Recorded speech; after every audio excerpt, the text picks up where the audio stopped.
شروع اللہ کا نام لے کر جو بڑا مہربان نہایت رحم والا ہے۔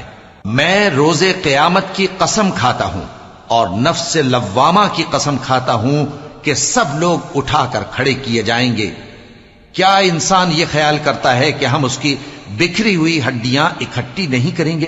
ضرور کریں گے، اور ہم اس بات پر قادر ہیں کہ اس کی پور پور درست کر دیں، مگر انسان چاہتا ہے کہ آئندہ بھی خود سری کرتا چلا جائے۔ پوچھتا ہے کہ قیامت کا دن کب ہوگا؟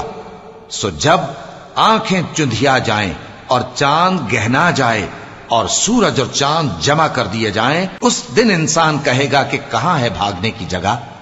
کہیں نہیں، کوئی جائے پناہ نہیں۔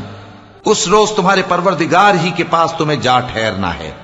اس دن انسان کو جو عمل اس نے آگے بھیجے اور جو پیچھے چھوڑے ہوں گے سب بتا دیے جائیں گے، بلکہ انسان آپ اپنا گواہ ہے، اگرچہ عذر و معذرت کرتا رہے۔ اور اے پیغمبر صلی اللہ علیہ وآلہ وسلم، وحی کے پڑھنے کے لیے اپنی زبان کو تیز تیز حرکت نہ دیا کرو کہ اس کو جلد سیکھ لو۔ اس کا جمع کرنا اور پڑھانا ہمارے ذمے ہے، سو جب ہم اسے پڑھا کریں تو تم اس کو سنا کرو اور پھر اسی طرح پڑھا کرو۔ پھر اس کے معانی کا بیان بھی ہمارے ذمے ہے، مگر لوگو تم دنیا کو دوست رکھتے ہو اور آخرت کو چھوڑے دیتے ہو۔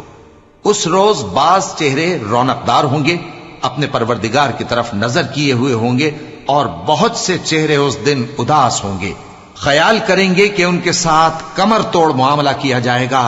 ہاں، جب جان گلے تک پہنچ جائے اور لوگ کہنے لگیں اس وقت کون جھاڑ پھونک کرنے والا ہے، اور اس جاں بلب نے سمجھا کہ اب جدائی کا وقت ہے اور پنڈلی سے پنڈلی لپٹ جائے، اس دن تجھ کو اپنے پروردگار کی طرف کھینچے چلے چلنا ہے۔ پھر ایسے مغرور نے نہ تو پیغمبر صلی اللہ علیہ وآلہ وسلم کو سچا جانا اور نہ نماز پڑھی، لیکن جھٹلایا اور منہ پھیر لیا، پھر اپنے گھر والوں کے پاس اکڑتا ہوا چل دیا۔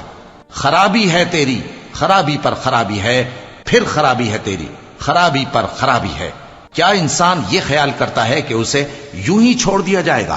کیا وہ منی کا جو ٹپکائی جاتی ہے ایک قطرہ نہ تھا، پھر لوتھڑا ہوا، پھر اللہ نے اس کو بنایا، سو اس کے اعضاء کو درست کیا، پھر اس کی دو قسمیں بنائیں، مرد اور عورت۔